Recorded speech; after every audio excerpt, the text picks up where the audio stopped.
मैं डॉक्टर भामा अग्रवाल आपके अपने यूट्यूब चैनल पर आपका स्वागत करती हूँ, अभिनंदन करती हूँ।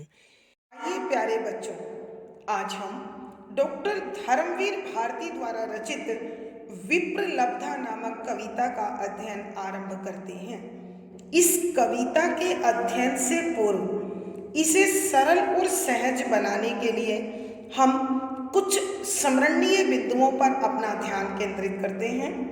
नंबर 1, विप्रलब्धा डॉक्टर धर्मवीर भारती द्वारा रचित है। नंबर 2, डॉक्टर धर्मवीर भारती प्रगतिवाद के सशक्त हस्ताक्षर हैं। नंबर 3, विप्रलब्धा कविता उनके काव्य कन्नू प्रिया से लिया गया है। नंबर 4, यह रचना नायिका प्रधान है और इस रचना की नायिका राधा है। नंबर 5, इस रचना में संयोग के आनंद तथा वियोग की तड़फ का सजीव चित्रण किया गया है। नंबर 6, राधा के जीवन की नीरसता की तुलना बुझी हुई राख, टूटे हुए गीत, डूबे हुए चांद, खाली बर्तन, जूड़े से गिरे हुए बेले, उजड़े मेले की तुलना के साथ दर्शाई गई है। नंबर 7, कृष्ण की याद में उनका स्वर भंग हो चुका है और जीवन सूना है। नंबर 8, श्री कृष्ण की स्मृति में राधा का जीवन टूटे हुए खंडहर में मणियों से जड़ित दर्पण के समान है, अर्थात नायिका का सौंदर्य तो है मगर उसका मन बेहद दुखी है। नंबर 9, राधा को श्री कृष्ण के मिलन का एक क्षण सारे इतिहास के समक्ष सशक्त और भावपूर्ण जान पड़ता है। नंबर 10, जिन बालों के सौंदर्य में राधा ने कभी समय को बांधा था, आज वही बाल उन्हें नागपाश की भांति जकड़ रहे हैं। नंबर 11, राधा के जीवन में संशय अर्थात संदेह इस प्रकार समाया हुआ है जैसे बुझी हुई राख में चिंगारी होती है और शराब के प्याले में बची हुई आखिरी बूंद होती है। यहाँ कवि बता रहे हैं कि राधा समय से पराजित हो चुकी है और उसका तन और मन दोनों अशांत हैं। तो आइए बच्चों, अब हम पदों की व्याख्या करते हैं। पद संख्या 3, कौन था वह जिसने तुम्हारी बाहों के आवर्त में गरिमा से तनकर समय को ललकारा था? कौन था वह जिसकी अलकों में जगत की समस्त गति बंधकर पराजित थी? प्रसंग, प्रस्तुत पद हमारी हिंदी की पाठ्य पुस्तक समकालीन हिंदी कविता में संकलित प्रगतिवाद के सशक्त हस्ताक्षर डॉक्टर धर्मवीर भारती द्वारा रचित काव्य ग्रंथ कन्नू प्रिया का आखिरी गीत विप्रलब्धा से लिया गया है। संदर्भ, यहाँ कविवर वियोगिनी राधा के विरह से तड़पते जीवन का बड़ा मार्मिक वर्णन करते हैं। राधा श्री कृष्ण की यादों में खोई हुई है और उन मनोरम पलों को याद कर बार बार तड़फ उठती है, सिहर उठती है। कवि राधा के इसी तड़फ को स्पष्ट करते हुए लिखते हैं कि व्याख्या, शब्दों के अर्थ साथ साथ कौन था वह, कि कौन सी शक्ति थी, कौन सी ताकत थी जिसने जिसके प्रभाव में आकर तुम्हारी अर्थात श्री कृष्ण की बाहों भुजाओं आवर्त घेरा आलिंगन में गरिमा सम्मान गर्व तनकर अकड़कर समय वक्त ललकारा चुनौती दी थी। कौन था वह कि वह कौन सी ताकत थी, कौन सी शक्ति थी जिसकी जिसकी अलग बाल अलको बालों जगत दुनिया की समस्त सारी गति चाल अथवा हलचल बंद गई थी, पराजित हार गई थी। यहाँ कवि उस समय का वर्णन कर रहे हैं जब राधा और कृष्ण संयोग काल में थे। तो ऐसी स्थिति में राधा को संसार के किसी भी विरोध की कोई परवाह नहीं थी। वह श्री कृष्ण के प्रेम के समक्ष सारी सांसारिक और प्राकृतिक गतिविधियों को गौण समझती थी, कमजोर समझती थी, लाचार समझती थी। लेकिन आज जब राधा वियोग में तड़फ रही है तो कृष्ण के साथ बिताए उन पलों को स्मरण करती है कि आखिर वो कौन सी ताकत, कौन सी शक्ति थी जो मुझे हर प्रकार से निडर, संपन्न, शक्तिशाली और लापरवाह बना रही थी। इसलिए श्री कृष्ण से पूछती है कि कौन था वह, कि श्री कृष्ण, हे कन्नू, वह कौन था जिसकी बाहों के घेरे में, जिसने तुम्हारी बाहों के आवर्त में गरिमा से तनकर समय को ललकारा था कि हे कन्नू, मुझे बताओ वह कौन सी शक्ति थी, कौन सी ताकत थी या कौन सा अभिमान था जब मैं तुम्हारी बाहों में थी, तुम मेरे साथ थे, तुमने अपनी आलिंगन में मुझे ले रखा था। तो उस आनंद के समक्ष मैंने इस संसार में समय को भी जुठला दिया था। अर्थात यहाँ राधा कहना चाहती है कि प्रेम के उन पलों में मुझे समय की गतिशीलता का, परिवर्तनशीलता का भी ध्यान नहीं था और समय को भी ठहरने के लिए, रुकने के लिए कह दिया तथा उसने यह भी कहने की कोशिश की है कि जो पल तुम्हारे आलिंगन में मैंने बिताए वो पल मुझे समय की सबसे बड़ी भेंट लगे, उपहार लगे। इसलिए तुम्हारे साथ के गर्व से भरकर, तुम्हारे प्यार के गर्व में भरकर मैंने समय को भी चुनौती दे डाली। संभवतः मेरी उस चुनौती से समय भी अपने गर्व से तन गया और आज मुझे इस प्रकार वियोग में तड़फना पड़ रहा है। कौन था वह जिसकी अलकों में जगत की समस्त गति बंद कर पराजित थी कि हे कन्नू, बताओ वह कौन था जिसके बालों के बंधन में आकर सारे संसार की गतिशीलता हार गई थी। अर्थात राधा कहती है कि कृष्ण, तुम मेरे थे और मैं तुम्हारी थी और इस संसार में मुझे तुम्हारे सिवा और तुम्हें मेरे सिवा कुछ दिखाई नहीं देता था। वो तुम ही थे जो मेरे बालों के बंधन में बंधकर, मेरे बालों के सौंदर्य में बंधकर अपने सभी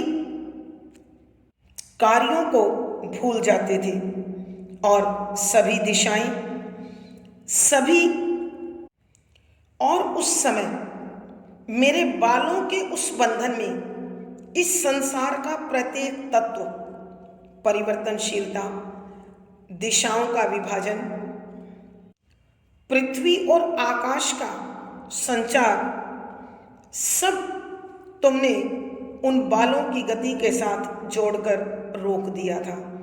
अर्थात राधा कहना चाहती है कि हे कृष्ण, हे कन्नू, वो मैं ही थी जिसके आकर्षण में, जिसके बालों के बंधन में बंधकर तुम अपना सर्वस्व भूल जाते थे।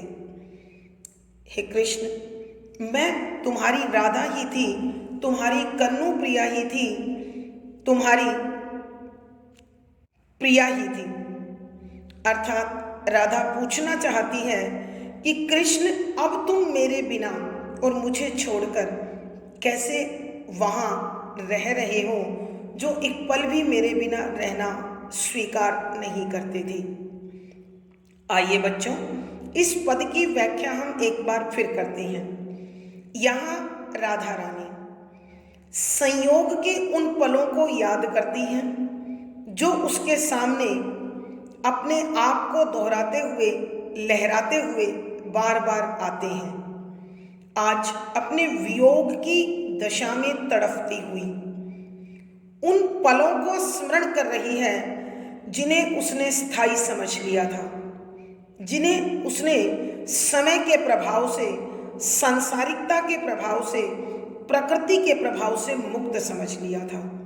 अब लाचार और विवश होकर श्री कृष्ण से पूछ रही है, कौन था वह जिसने तुम्हारी बाहों के आवर्त में गरिमा से तनकर समय को ललकारा था कि हे श्री कृष्ण, हे कन्नू, वो कौन सी शक्ति थी, वो कौन सी ताकत थी, वो कौन सा भाव था जो तुम्हारे आलिंगन में आते ही, जो तुम्हारे आलिंगन में आते ही, तुम्हारी बाहों के घेरे में आते ही मुझ में जागृत हो गया था। और मैंने तुम्हारे प्यार के गर्व से भरकर, तुम्हारे स्नेह में तनकर समय को भी रुकने के लिए, ठहरने के लिए चुनौती दे डाली और उन्हीं पलों को सबसे अधिक शक्तिशाली, महत्वशाली समझा जो मैं तुम्हारे साथ, तुम्हारे आलिंगन में बिता रही थी।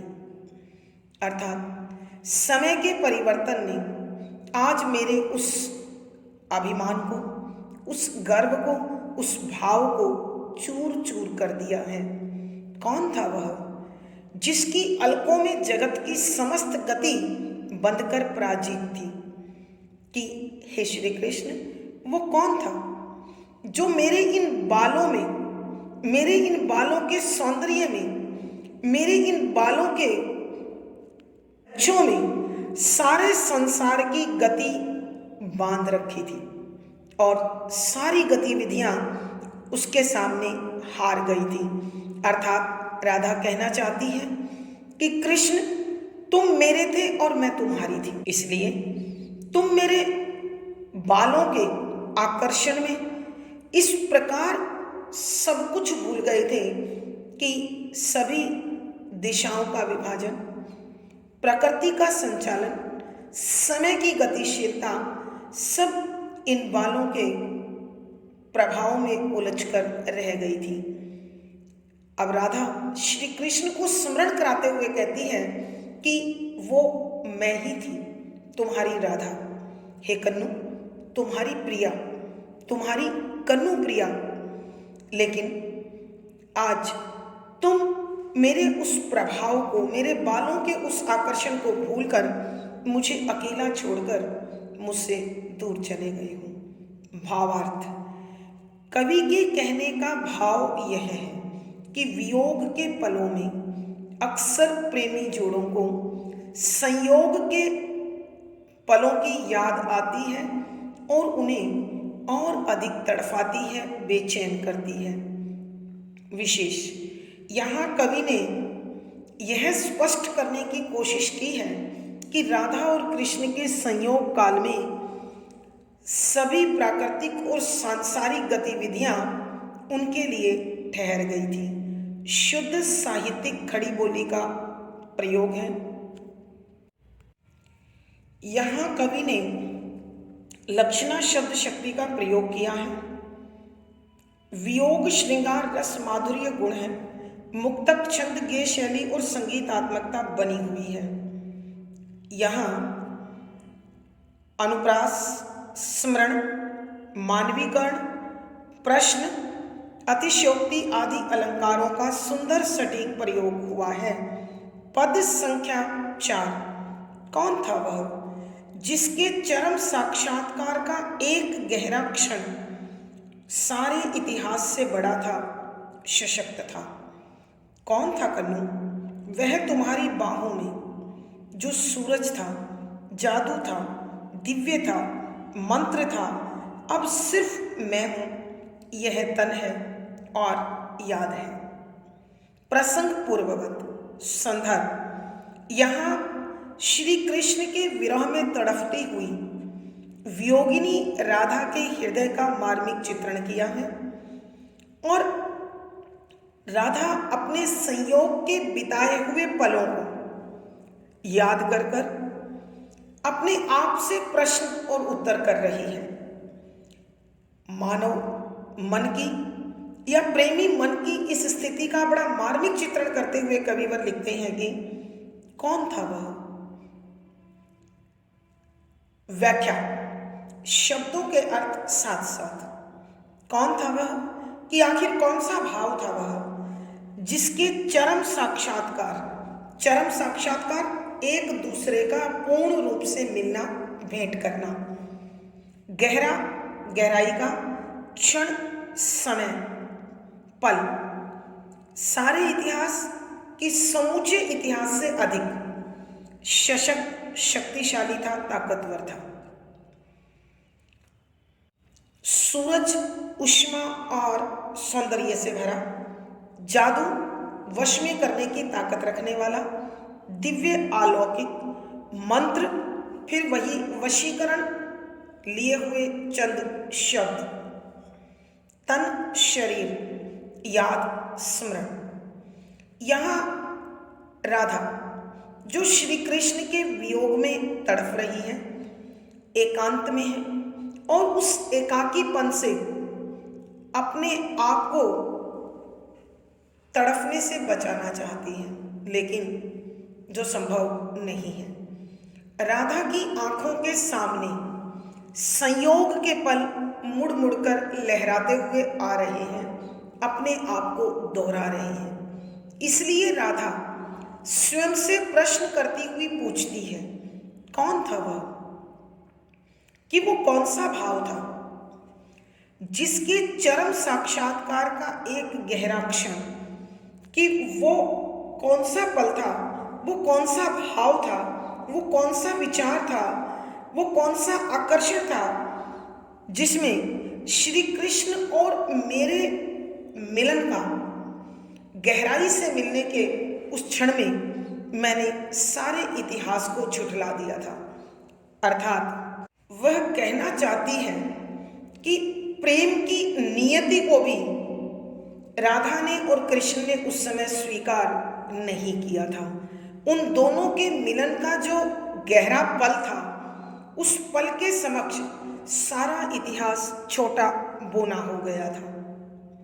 इसलिए राधा कहती है कि श्री कृष्ण, तुम्हारे उस प्रेम के समक्ष मैं सब हार चुकी थी। कौन था कन्नू वह तुम्हारी बाहों में, कि हे कृष्ण, वह कौन था जो तुम्हारी बाहों में आकर, जो सूरज था, कि सूरज की भांति चमक रहा था, ऊष्मा से भरा हुआ था, प्रकाशवान था, जादू था, कि तुम्हारे उस आकर्षण में या हमारे उस मिलन के पल में जादू की शक्ति थी। अर्थात जिस प्रकार जादू अपने सम्मोहन में बांध लेता है, उसी प्रकार हमारे उस मिलन के पल ने हम दोनों को बांध रखा था। दिव्य था कि वो पल इस सांसारिकता से परे अलौकिक आनंद से भरा हुआ था। मंत्र था, उसमें वशीकरण की शक्ति थी। अर्थात हम दोनों मौन होकर उसमें समर्पित हो गए। लेकिन अब सिर्फ मैं हूं, यह तन है और याद है, कि अब न वो जादू है, न वो प्रकाश है, न वो दिव्य आनंद है और ना ही वो वशीकरण शक्ति है।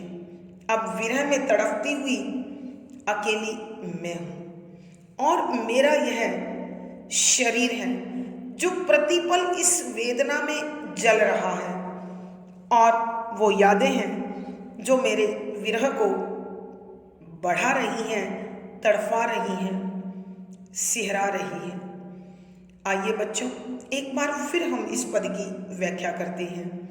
यहाँ एकाकी राधा, विरह से तड़फती हुई राधा अपने संयोग के पलों को याद करती हुई अपने आप से बातें करती है, और उन बातों में श्री कृष्ण से पूछती है कि कौन था वह जिसके चरम साक्षात्कार का एक गहरा क्षण सारे इतिहास से बड़ा था, सशक्त था, कि हे कन्नू बताओ, वो हमारे मिलन का अद्वितीय क्षण, वह गहरा पल कितना सशक्त था, कितना शक्तिशाली था, कितना समर्थ और कितना ताकतवर था कि उसके सामने हमने इतिहास को भी झुठला दिया था। क्योंकि यहाँ कहना चाहते हैं कविवर कि इतिहास में प्रेम की नियति को सदैव तड़फ मिली है, तो उस मिलन के पल में हम प्रेम के उस भाग्य को, उस नियति को भी भूल गए और उस आनंद में अपने आप को समर्पित कर दिया। कौन था कन्नो वह तुम्हारी बाहों में, कि हे श्री कृष्ण, तुम्हारी बाहों के घेरे में वो कौन था कि जिसमें सूरज की गर्मी थी, सूरज का प्रकाश था, जिसमें जादुई प्रभाव था, जिसमें अलौकिक आनंद था, और जिसमें मंत्रों के वशीकरण की ताकत थी। अर्थात राधा कहना चाहती है कि श्री कृष्ण वो तुम्हारी यह राधा ही थी, जिसके मिलने के उस पल में तुम अपना सर्वस्व भूल जाते थे, और मैं भी स्वयं को, प्रकृति को, संसार को, इतिहास को सब भूलकर तुम्हारे उस पल में तुम्हारे साथ होती थी। लेकिन आज सिर्फ विरह में तड़पती हुई तुम्हारी यह राधा है, झुलसता हुआ यह शरीर है, और तड़फाती हुई ये यादें हैं। अर्थात राधा कहना चाहती है कि संयोग के उन पलों ने ही आज विरह की इस तड़फ को इस प्रकार मुझ पर हावी कर दिया है, जो मुझे प्रतिपल जला रही है, हर क्षण तड़फा रही है। भावार्थ, कवि के कहने का भाव यह है कि वियोग के पलों में राधा की जो स्थिति है वह अत्यंत हृदय स्पर्शी है, विशेष। यहाँ कवि ने राधा को अपनी अतीत के प्रेममयी स्मृतियों में खोया हुआ दर्शाया है। शुद्ध साहित्यिक खड़ी बोली है, वियोग श्रृंगार रस माधुर्य गुण है, लक्षणा शब्द शक्ति है, मुक्तक छंद गेय शैली और संगीतात्मकता है। यहाँ इन दोनों पदों में आत्मकथात्मक या पूरी कविता में आत्मकथात्मक शैली है। इस पद में अनुप्रास, स्मरण, प्रश्न, उल्लेख आदि अलंकारों का सुंदर सटीक प्रयोग किया गया है।